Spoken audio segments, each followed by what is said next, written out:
Name is Eddie Milam, and we're here at the Lincoln Elementary School. Back then, when me and Ricky used to come to this school, and we were students at this school. And as you could see, this school takes a lot of memories on when we were growing up.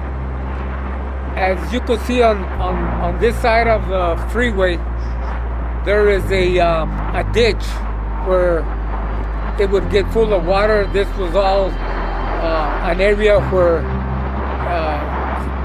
down by the street of Durazno, it would get flooded, and we would suffer flooding. It was a flooded area.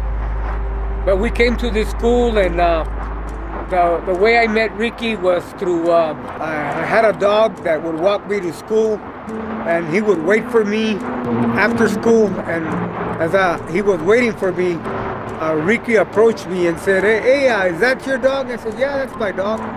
He says, "Hey, you got a very cool dog. He waits for you. How does he know when you come out of school?" I said, "I don't know, but every time I come out of school, he's always there." So we were walking back home, and I asked him, "Where did he live?" He says, he told me, I live on Saipan." I said, "Well, I live on Saipan too." Back then it was called Saipan Circle, and we lived at the same block, but it was like it was a street, it was a circle. That's why it was called Saipan Circle. So what we had in common is that he had his dog and I had my dog. So we grew up together, and it's when we would play around back on the ditch, and we would mess around with tadpoles and things like that. At the second grade, one of our students was playing around back in the ditch, and he got on a couch and got in the water, and the couch got all full of water, and he went in and he sank and he drowned. And that's when me and Ricky, for the very first time, had experienced a close friend at school, that he had drowned, and we had witnessed a first person that we missed to death.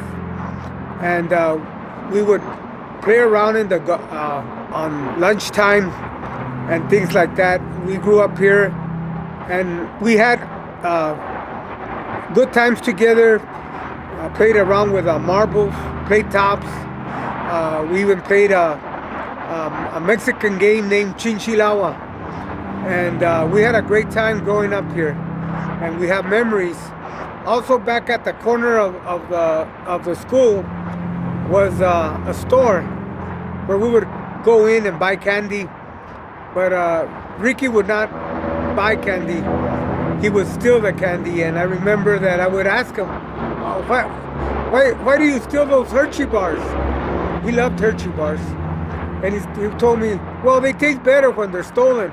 And I would start laughing. I said, "Oh, you're crazy." And he would have the thrill of stealing his candy and eating it. And the thrill of it all was him stealing it and not getting caught. He was never caught. He was never caught here at this store stealing candy. But as we grew up on Lincoln, as you could see, we grew up here to the 4th grade, and from there on we had to move to another school, and from there we had to move to this other school, and we had rivals at that other school, which was Cooley. We would be bullied by the kids of the school. They would jump us like 4 at a time, never one by one, always 4 at a time. But by that time, we had to learn how to defend ourselves. So we started learning martial arts. There's a lot of people that don't know that Ricky knew martial arts.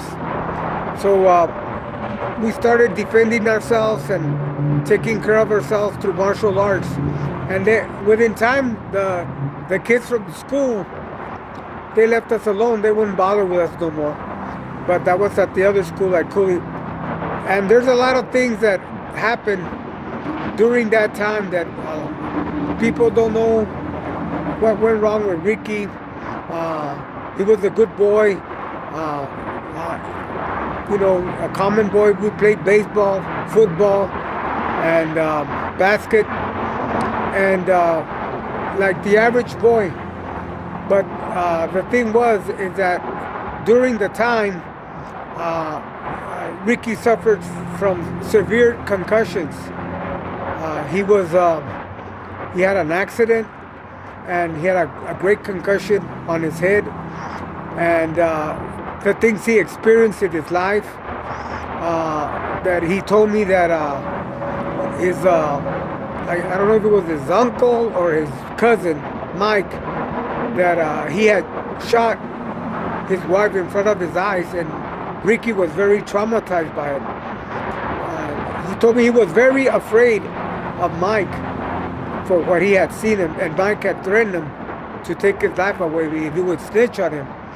But later on, I started noticing that on those severe concussions that Ricky had, he started suffering from like epilepsy attacks. And at the 5th grade in Cooley School, he had one of his first seizures in the classroom, I remember. So when he had his first seizure there, they got him up from the floor and they took him to the nurse's office, and I guess his parents came for him and took him home. Later on, I went to his house and I asked what was going on with him, and he told me he had suffered a seizure. But the seizures that he would suffer, it was due to one of the concussions that he had. He had because of an accident. Then later on, as we were growing up, not too far from here, there was a skate land, there was a Western Playland, and Escarate Park, where we would hang around, maybe go to the park there, and go to Western Playland with the guys around the barrio, and we would all pitch in, get together, and go to the rides. So later on, Ricky, at the 5th grade, I noticed that he had joined football, and I didn't join the football team. He started joining the football team, and he also had a concussion when he was playing football. As one time he was leaving from practice, and I waited for him from practice. As we were coming home, he had one of his epilepsy attacks. So what I did back then, I just got him, sat him down, and until later on his concussion or his epilepsy attacks went away. We got up and he got normal, and then we headed back home. The thing about Ricky is that we loved we practiced martial arts almost every day, and we were very, very into practicing martial arts. There were the kids in the barrio, and he wasn't a fighter. He wouldn't pick for fights. He was very calm, easygoing, and I remember one of the times that